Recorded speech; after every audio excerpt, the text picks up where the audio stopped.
5 বছরের জন্য ভোটে জিতিয়ে তোর একটা চেয়ার দান করব। 5 বছরের জন্য ভোটে জিতিয়ে তোর একটা চেয়ার দান করব। ওই চেয়ারের মর্যাদা যদি রাখতে পেরেছিস তো ভালো, পরের ইলেকশনে এমন হারাবো তুইও যা একটা টোটোওয়ালা হতা। ঠিক না ঠিক? 30 বছর আগে গ্রামের প্রধান ছিল, প্রচুর টাকার মালিক। এখন আর সে প্রধানত্ব নেই, চলে গেছে। বেচারা এখন করে কি জানেন? টোটো চালিয়ে সংসার চালায়। কোথায় গেল? কিসের অহংকার? লাঠির বল, পাটির বল। ধরুন আপনাদের ওই উত্তর 24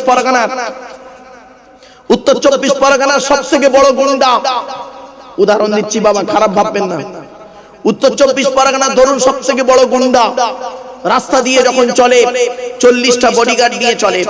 সামনে 10টা বডিগার্ড, পেছনে 10টা বডিগার্ড, ডান দিকে 10টা বডিগার্ড, বাম দিকে 10টা বডিগার্ড, 40টা বডিগার্ড নিয়ে AK-47 রাইফেল নিয়ে চলে। জনগণ তার সামনে মুখ খুলতে পারে না ভয়েতে। আল্লাহ বলে, এই 40টা বডিগার্ডের বাবার ক্ষমতা নাই, ওর ভেতর থেকে আমি আল্লাহ তোর 12টা বাজাবো। দেখবি লাল লাল কাঠ পিঁপড়ে 4 পিস লুঙ্গির ভেতর ঢুকিয়ে দেবো, এমন জায়গায় কামড়াবে, ছটপট ছটপট ছটপট ছটপট ছটপট করছে। তখন বডিগার্ডরা বন্দুক নিয়ে বলছে, স্যার কি হয়েছে স্যার কি হয়েছে স্যার? তখন বলছে, দেখ স্যার 4টা কাঠ পিঁপড়ে ঢুকে গেছে লুঙ্গির ভেতরে, এমন জায়গায় কামড়াচ্ছে, ফুলে যাচ্ছে, দেখাতেও পাচ্ছে না, বের করতেও পারছে না, কি করবো বল? তখন বডিগার্ডরা বলছে, স্যার দাঁড়ান, একটা মিটিং করি। মিটিং বলে, কি মিটিং? বলে, স্যার সিদ্ধান্ত একটাই হয়েছে, ফায়ার করবো।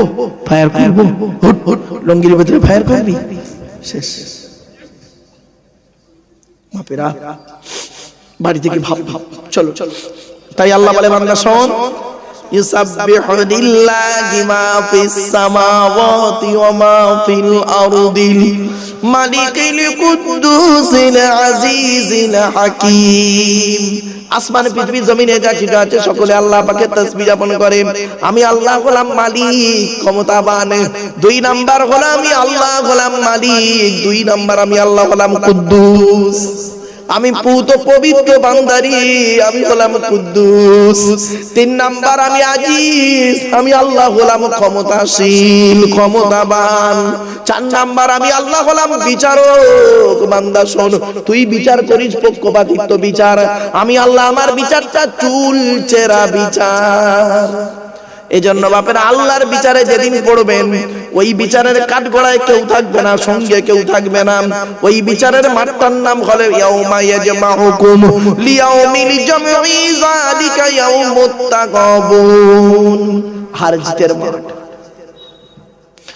2 নাম্বার আয়াত আল্লাহ পাক বলছেন, হুয়াল্লাযী বা'আসা ফিল উম্মিয়িনা রাসূলাম মিনহুম ইয়াতলু আলাইহিম আয়াতিহি ওয়া ইউযাক্কিহিম ওয়া ইউআল্লিমুহুমুল কিতাবা ওয়াল হিকমা ওয়া ইন কানু মিন ক্বাবলু লাফি দালালিম মুবিন। এরপর আল্লাহ পাক জানিয়ে দিচ্ছে, বান্দারে এই পৃথিবীর জমিনে সেই আল্লাহর গুণগান গাইবি। হুয়াল্লাযী বা'আসা ফিল উম্মিয়িনা রাসূলাম মিনহুম, সেই আল্লাহর গুণগান গাইবি যে আল্লাহ নিরক্ষরদের ভিতর থেকে একটা রাসূল প্রেরণ করেছে। সেই রাসূল তোদের কি করেছে? ইয়াতলু আলাইহিম আয়াতিহি, আল্লাহর কোরআনের আয়াতগুলো তেলাওয়াত করে শুনিয়েছে। ওয়া ইউযাক্কিহিম, তোদের পবিত্র করেছে। ওয়া ইউআল্লিমুহুমুল কিতাবা ওয়াল হিকমাতা, তোদের কিতাবের শিক্ষা দিয়েছে, হাদিসের শিক্ষা দিয়েছে, জ্ঞান বিজ্ঞানের শিক্ষা দিয়েছে। পৃথিবীর শ্রেষ্ঠ বৈজ্ঞানিক হলো বিশ্ব নবী মুহাম্মদুর রাসূলুল্লাহ সাল্লাল্লাহু আলাইহি ওয়াসাল্লাম। আল্লাহ বলছে, কেন জানিস? এইটা কেন করলাম? ওয়া ইন কানু মিন ক্বাবলু লাফি দালালিম মুবিন, তোরা আগে পথভ্রষ্টের মধ্যে ছিলিস, প্রকাশ্য গোমরার মধ্যে ছিলিস। আল্লাহ পাক আরো বললেন, এ নবী শুধু এদের জন্য আসে নাই, সাদি ওই সাহাবীদের জন্য আসে নাই, একদম পৃথিবীর শুরু থেকে শেষ পর্যন্ত বাপ এই নবীর আদেশ সব জায়গায় জারি করা যাবে। আল্লাহ বলেন, ওয়া আখরিনা মিনহুম লাম্মা ইয়ালহাকু বিহিম ওয়া হুয়াল আজিজুল হাকীম। আল্লাহ বলে বান্দারে এই নবী শুধু এদের জন্য আসে নাই, এই নবী এসেছে আরো কাদের জন্য? এখনো পর্যন্ত যারা এদের সঙ্গে সাক্ষাৎ করেনি তাদের জন্য এসেছে। আমি আল্লাহ হলাম পরাক্রমশালী প্রজ্ঞাময়। আল্লাহ পাক এই নিয়ামত মুহাম্মদ সাল্লাল্লাহু আলাইহি ওয়াসাল্লামকে এত বড় একটা নিয়ামত আল্লাহ কেন দিয়েছে শুনে নিন। আল্লাহ যাকে তাকে যে কোনো সময় দেননি। আল্লাহ বলছেন যালিকা ফাদলুল্লাহি ইউতিহি মান ইয়াশা ওয়াল্লাহু যুল ফাদলিল আযীম। এই নিয়ামত আল্লাহ দিয়েছে, যাকে খুশি তাকে দান করে। আল্লাহ হলেন বড় করুণাময় আল্লাহ রাব্বুল আলামিন। এরপরে আল্লাহ পাক জানিয়ে দিচ্ছে বান্দা শোনো, ইহুদিদের অবস্থা কেমন জানেন?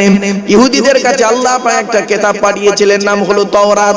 ওই তাওরাত কিতাবটা মুসা নবীর প্রতি নাযিল হয়েছে। তাওরাত কিতাবটা হলো 1000 পারা। কত 1000 পারা তাওরাত কিতাব। আল্লাহ পাক কোরআনে বলছেন মাসালুল লাযীনা হুমিলুত তাওরাতা সুম্মা লাম ইয়াহমিলুহা কামাসালিল হিমারি ইয়াহমিলু আসফারা। আল্লাহ বলছেন ইহুদিদের অবস্থা হলো এই রকম। কি রকম অবস্থা? ওদেরকে আমি আল্লাহ তাওরাত কিতাব নাযিল করেছিলাম, ওই কিতাবটা ওরা বহন করলো কিন্তু আমল করলো না। ওদের অবস্থা ওই গাধার মতো, যে গাধা কেবলমাত্র বোঝা বইতে পারে, ইয়াহমিলু আসফারা। বিসা মাসালুল কওমিল লাযীনা কাযযাবু বিআয়াতিল্লাহ। সবথেকে নিকৃষ্ট জাতি হলো তারা যারা আল্লাহর আয়াতকে মিথ্যা আরোপ করে। ওয়াল্লাহু লা ইয়াহদিল কওমাজ যালিমিন। আল্লাহ পাক কোনদিন জালেম কওমকে হেদায়েত করেন না। আর মুসলমানদের অবস্থা হচ্ছে এমন, কিরকম জানেন? এদের কিছু কিছু অবস্থা হয়ে গেছে ইহুদিদের মতো অবস্থা। এদের হেদায়েতের জন্য আল্লাহ পাক দিল কোরআন নাযিল করলো, সেই কোরআনটাকে এরা বাড়িতে বহন করলো, বাড়িতে রেখে দিল, কিন্তু সেই কোরআনটা পড়লো না আর সেই কোরআন নিয়ে আমলও করলো না। আর এই কোরআনের কথা বললেও এ মুসলমানেরা আবার রেগেও যায়। এই কোরআনের কথা বললো এ মুসলমান আবার ঘৃণার চোখে দেখে। খবরদার নয় বাপ, কোরআনের পথে ফিরে আসুন, কোরআনের আলোচনার দিকে ফিরে আসুন। আপনাদের হাতে ধরে বলে যাচ্ছি, এই জলসার কমিটি বা এই জলসার বাড়িওয়ালা ভাইয়ের আত্মীয় সকলকে আমি বলে যাচ্ছি, এখানে যত মানুষ বসে আছেন আপনাদের হাতে ধরে পায়ে ধরে বলে যাচ্ছি বাপ, অনুরোধ করে বলে যাচ্ছি, মসজিদের ইমাম সাহেবের কাছে বসে 1 বছরে কোরআনটা শিখে নেবেন, কোরআন শিখে নেবেন, কোরআন শিখে নেবেন। কোরআন এমন এক কিতাব, আপনি পড়লেও নেকি, শুনলেও নেকি। জোরে বলুন সুবহানাল্লাহ। এরপরে ইহুদিদের ধারণা কি জানেন? শুনে নিন।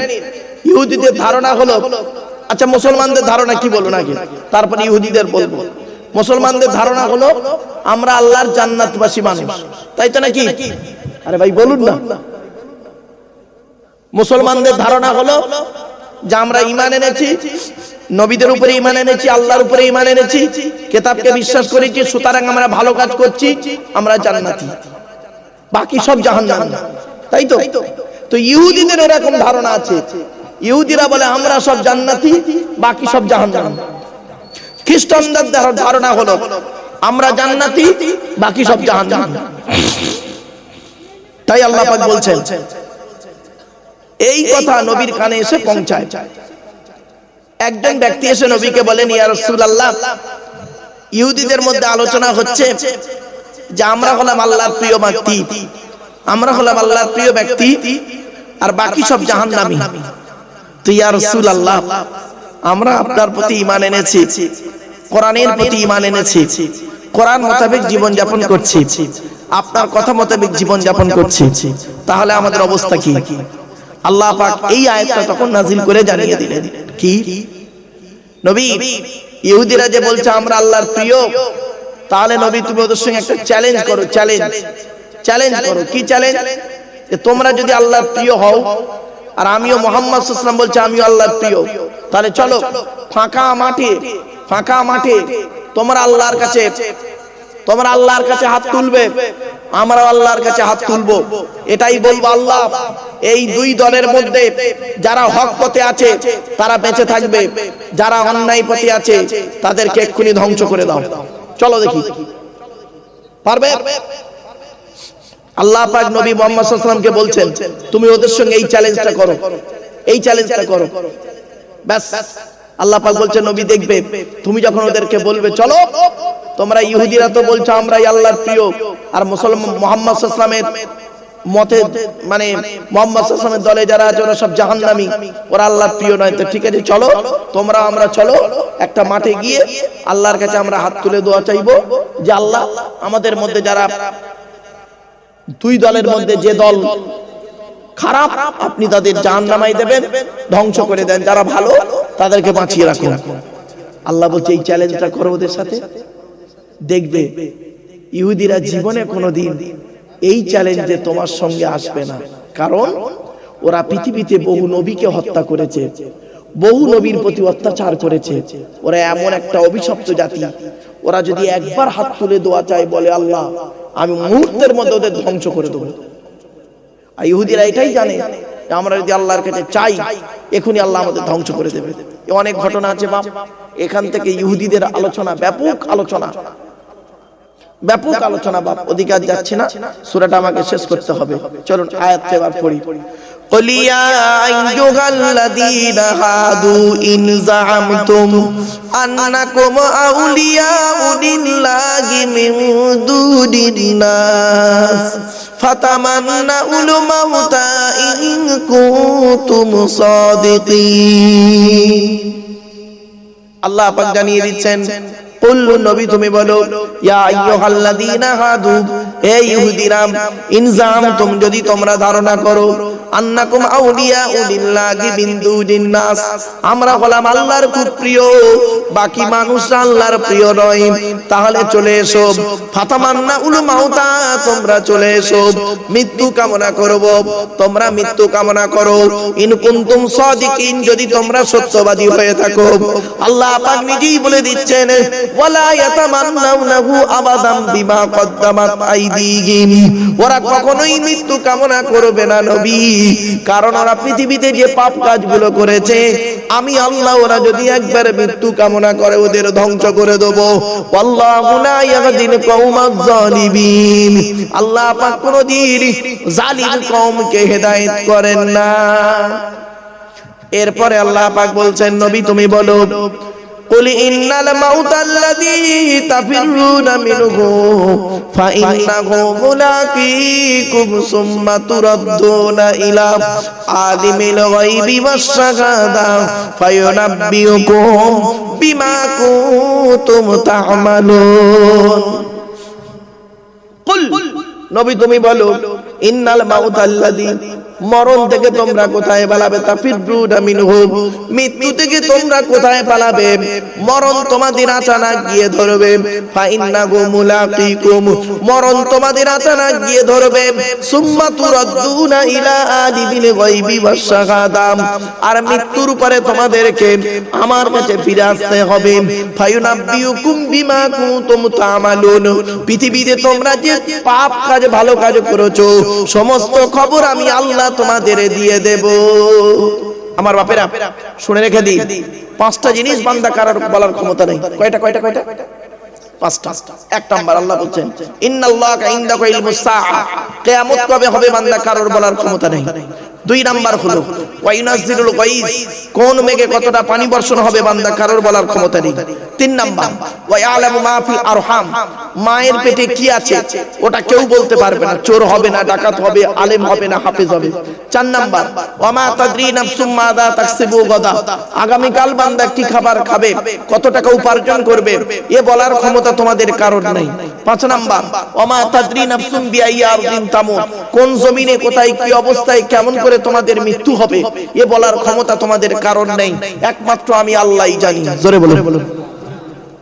শুনেনি, মায়ের পেটে বাচ্চা যখন আসে আল্লাহ পাক 340 কেটে গেলে অর্থাৎ 4 মাস যখন হয়ে যায় আল্লাহ পাক এক ফেরেশতা পাঠিয়ে তিনটে জিনিস লিখে দেয়।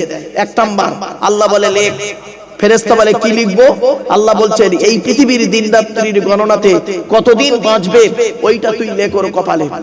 তো কপালে প্রত্যেকের লেখা আছে কে কতদিন বাঁচবেন। দুই নাম্বার আল্লাহ বলে লেখ এই পৃথিবীতে কি কি খাবার খাবে, তো ফেরেশতা লিখে দেয়। আল্লাহ পাক বলেন ফেরেশতা লিখে দেয় মাছ মাংস চাল ডাল আলু পেঁয়াজ যা লেখা লিখে দিল।